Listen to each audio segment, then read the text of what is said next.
Hello! In my last podcast episode, we talked about Virgo, the intermediary archetype that sits between self and others, and the new moon in Virgo that was a solar eclipse. So do have a listen to episode 1 if you missed it. Today for episode 2, we are moving all the way back to the beginning of self with Aries. As we have a full moon, it's actually a supermoon in Aries happening on the 7th of October at 4:47 a.m. GMT. So I'm based in England, so I'm going to be using GMT, but if you're in a different location in the world, please adjust it for your location. Okay, let's talk about Aries. So it's the first sign of the 12 signs. It rules the first house and is represented by Mars. So Mars, Aries, first house, same energy. Mars is the energy of action, of desire, of battle and war, of sex, sex, and physical. So we're going to dive into the core energies of Aries, and I'll talk about the shadow side, and then I'm going to jump into the full supermoon we have in Aries, and I'm going to include a little bit about the axis with Libra, because full moons always have kind of two signs going on, so I'll explain that later on. Okay, Aries theme 1, the freedom to pursue desires. And yes, I hear you ask, Aries is selfish. It's very selfish. By design, Aries is selfish, and if you have Aries in your chart, or you have planets or placements in the first house, or very emphasized Mars in your natal chart, you require this energy in order to evolve.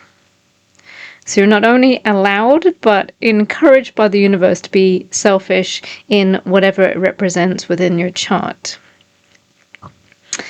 The archetype of Aries is about desires and our desire nature.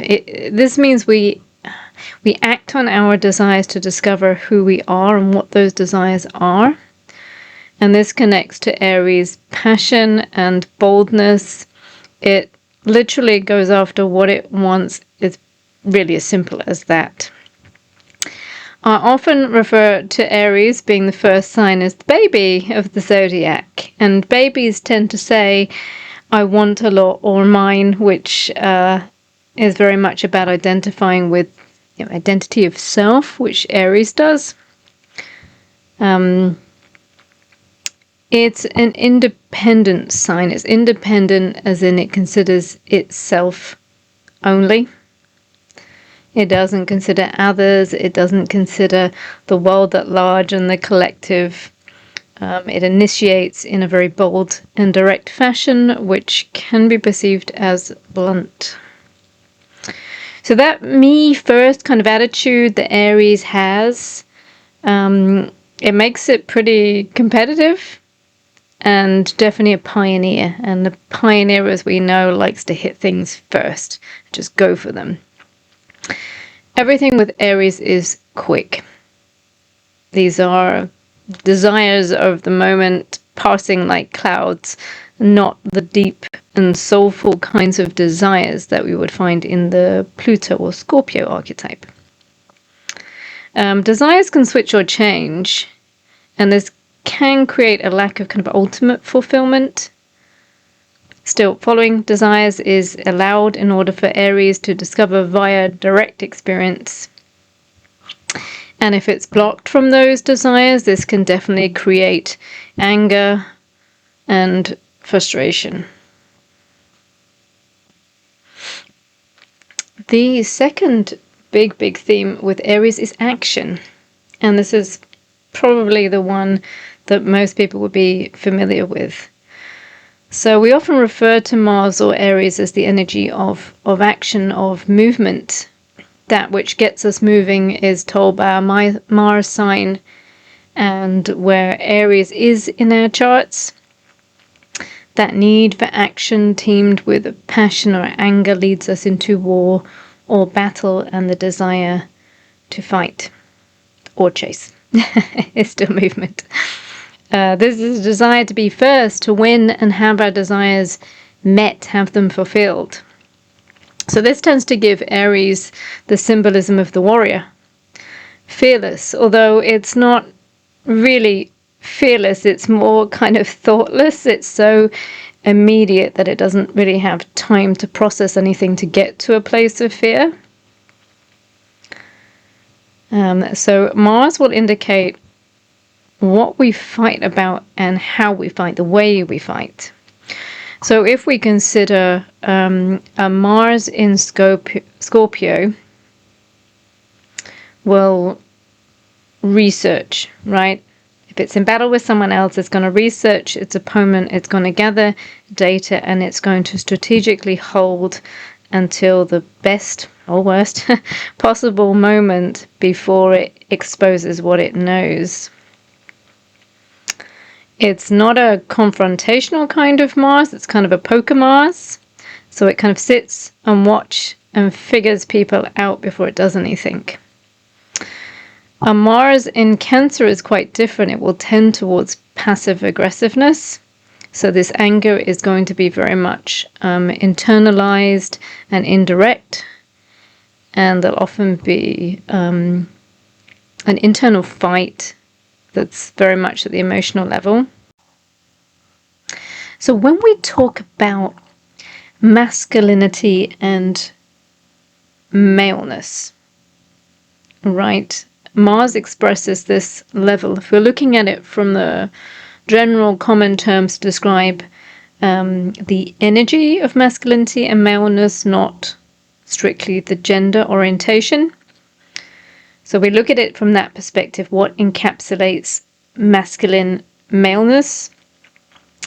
If we were to take Mars in its own sign of Aries, we would see that at a very high degree. We would have those typical terms like assertive, highly competitive, direct, goes exactly after what it wants at any cost, would have a very strong sexual instinct, would be quick to anger and to fight, especially physically, but verbally too. Whereas if we look at Mars in a sign like Pisces, it's going to be a lot more opposing, Pisces being extremely feminine. So it's definitely going to, it wouldn't be fighting in a direct way. It would be more of a, oh, let things flow. Karma will happen as it needs to. The universe will decide what happens here. It would definitely be more of a forgiving and kind of a sacrificial almost archetype, and definitely a lot more spiritually orientated. So I'm going to move on here to what I think is the third core theme of Mars, and that's sex and sexuality. So it represents our sexual nature. This is the level of sexual desire that we feel and the kind of appetite for it that we have, the type and the style that we favor. It's really what turns us on. And this is at a purely physical level, right? It's raw, it's unencumbered with emotion. Emotion is the moon. It's not really associated with romance or love. That's Venus.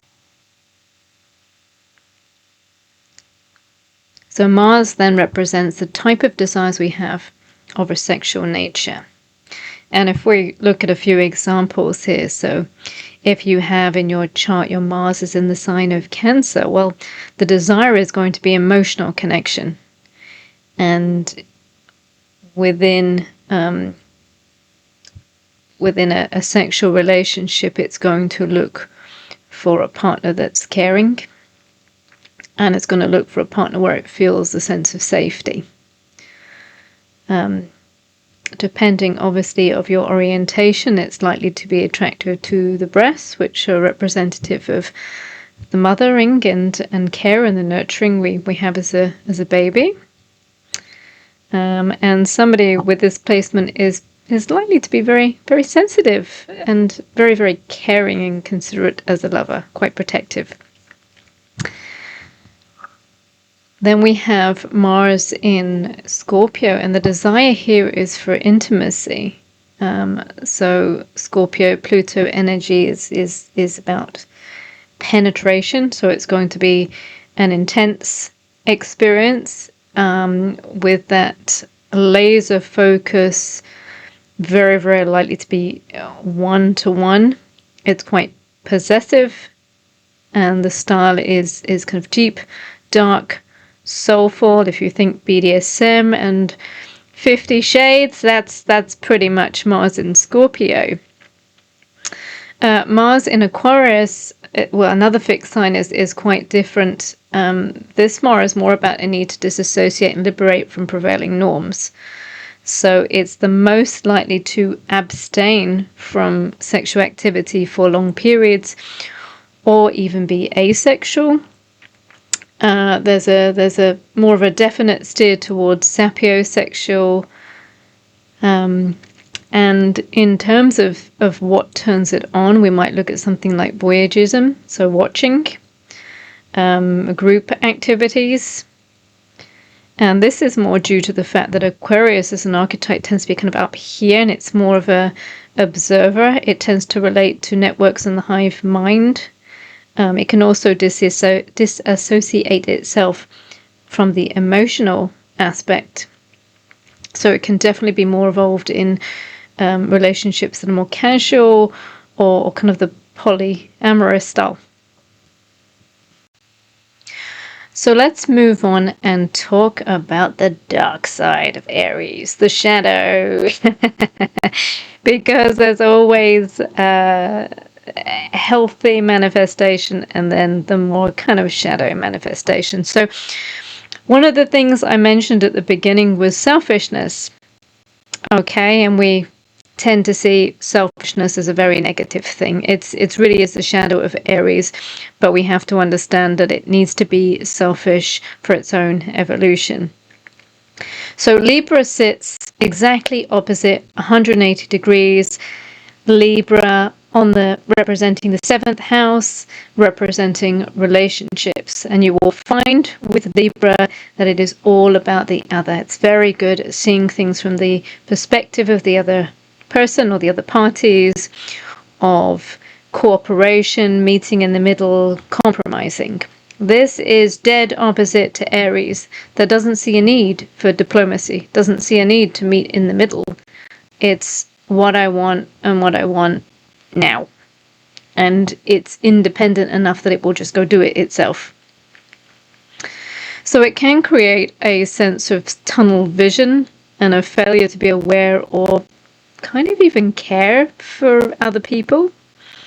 And that lack of consideration can appear perhaps insensitive from the viewpoints of other people. The emphasis is on bluntness, boldness, and expressing in the moment. Okay, it doesn't have that diplomacy, and it doesn't really have that patience. It's now. It really now cannot be soon enough. So desires of the moment reign supreme. I have an Aries moon. Believe me, it's very, very true. It takes a lot of inner mental firmness to allow those desires to be processed, studied before making a move on them. It's a real challenge for Aries. It's just kind of a do. It's very much a do energy. That freedom to pursue the need does tend to take over. And, I mentioned earlier, if it's can't move on it, there's a feeling of anger, there's a feeling of frustration. But it has to weigh up that some desires are promising and they're worth exploring in that moment, and others actually should be definitely shut down and left.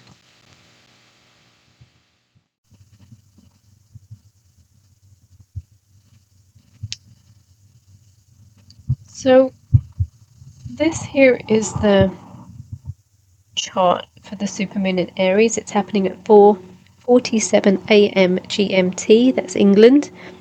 So if you're based in a different location, please adjust for wherever you are.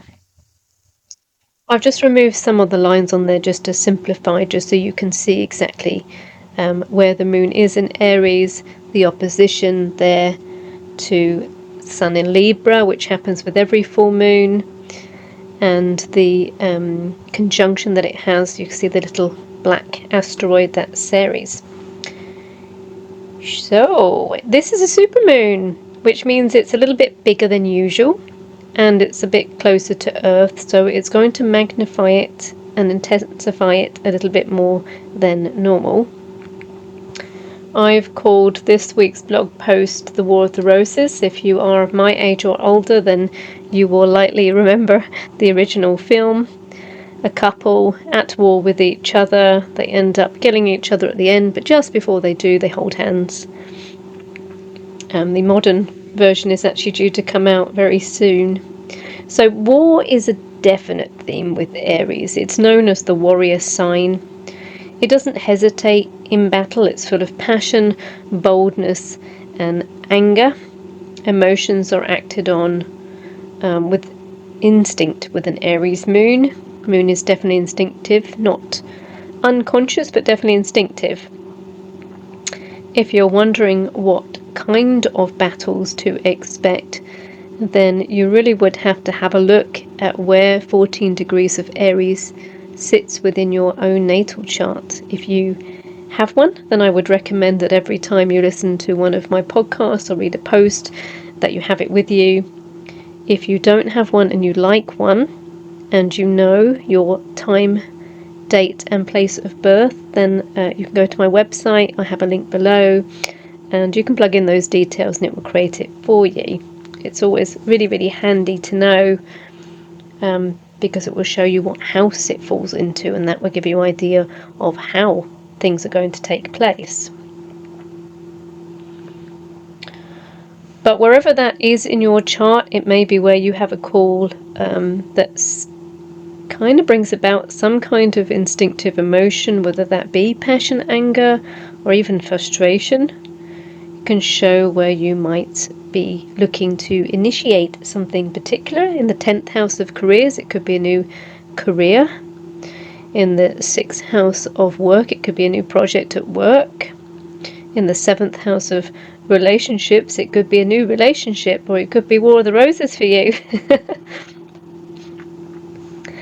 So if you take a look at the chart, you will see the opposition there with the Sun in Libra. Every full moon has the Sun in opposition to the moon. And so we have distinct themes between the two, which require a sense of balance. Balance being an interesting word because it's a Libra word. So the themes here really between the two are I versus other, or what I want versus what we want.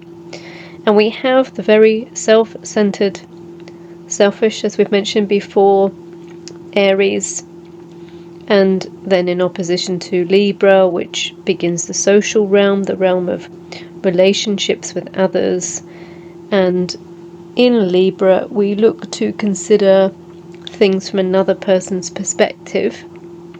So not just what I want and how I see it, but, oh, well, how does such and such over there see things? What's their point of view? Because it can be very, very different to our own. When we're looking at Aries, we tend to be looking at ourselves only, ourselves as individuals or our identities. And when we're looking at Libra, this can represent any other, but we will tend to find that it's more noticeable in a romantic relationship or a business relationship, or perhaps a friendship, or even siblings, father, daughter, mother, son. So I'm going to use just a little example just to explain a bit how this can work. So I want you to imagine a married couple, and one person in the couple has been offered a very lucrative career opportunity in another country, and they're very excited about it. It's a wonderful opportunity, a great deal of passion. They can really initiate new projects and move forward in their life, and they want to do it. And then they sit down with the partner, and the partner says, no, I don't want to move abroad, and I don't want you to go abroad. And you can see the challenge there between the this wonderful thing that's happened for me might not necessarily be a wonderful thing that's happening for us. And so what is it then that makes the decision, right? What is it that we have to do in this situation to bring about some kind of resolution? And if we consider Libra by itself, Libra would be very much known as the people pleaser. It would hesitate and oscillate between any kind of decision, not wanting to upset anybody, and then make a decision that would keep the peace. Obviously, Aries is going to be very much the opposite. It will be, I want this, I'm doing it. So in that kind of situation, how can we look at this balance point? And really, we want to reach some kind of compromise that works for both parties, that pays homage to the fact that I have a desire for myself, and that my partner or other in the equation recognizes that desire.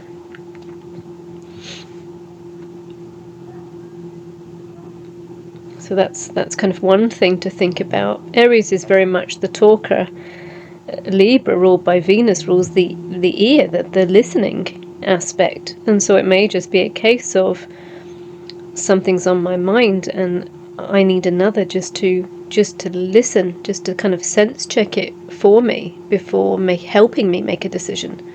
Maybe not for the relationship itself, it might be just involving another person.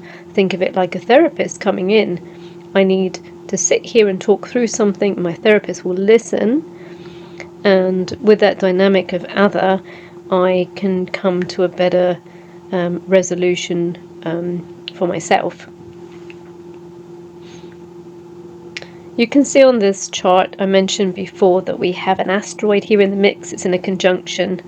It's at 8 degrees Aries and it's red there, so it's in retrograde. And that asteroid is called Ceres. And I'm not a big expert on asteroids, but Ceres is the asteroid that represents self-care and how we self-nurture ourselves. Also covers things like fertility, crops and harvest, so it's very seasonal. So we're going to just factor that in the mix as a support for Aries there.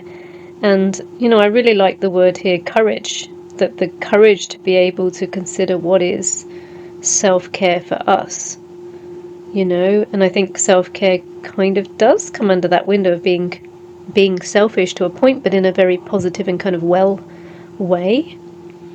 What is fertile right now?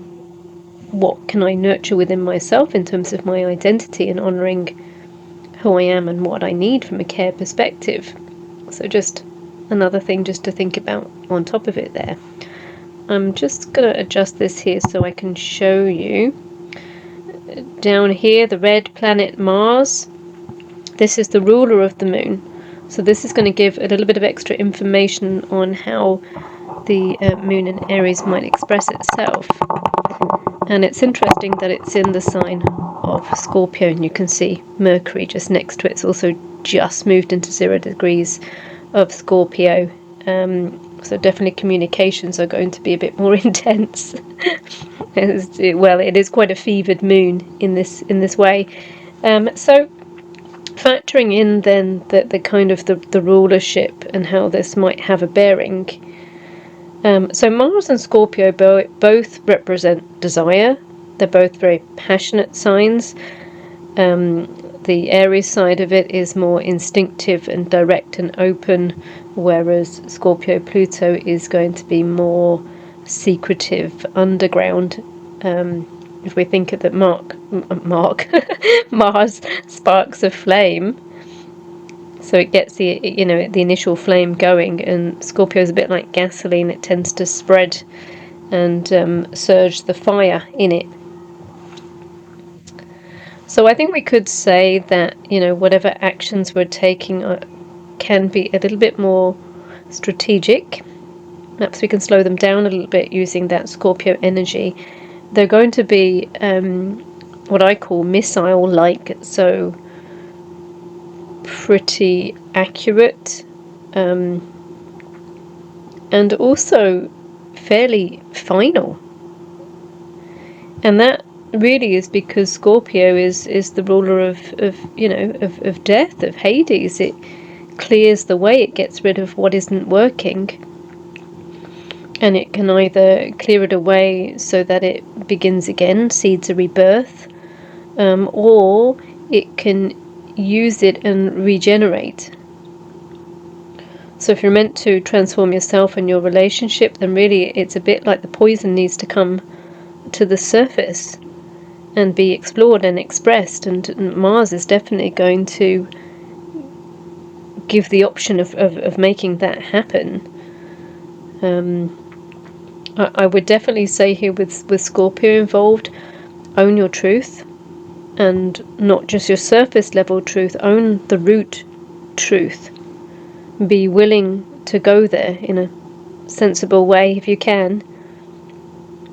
Be willing to go there and have that conversation with your partner, in your relationships, with another.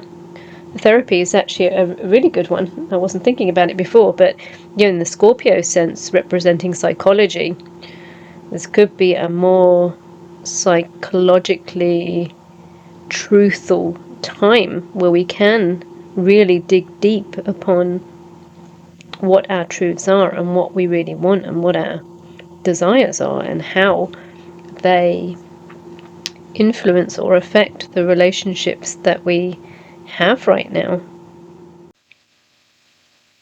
Thank you for listening in. All of the informational links are below in the text.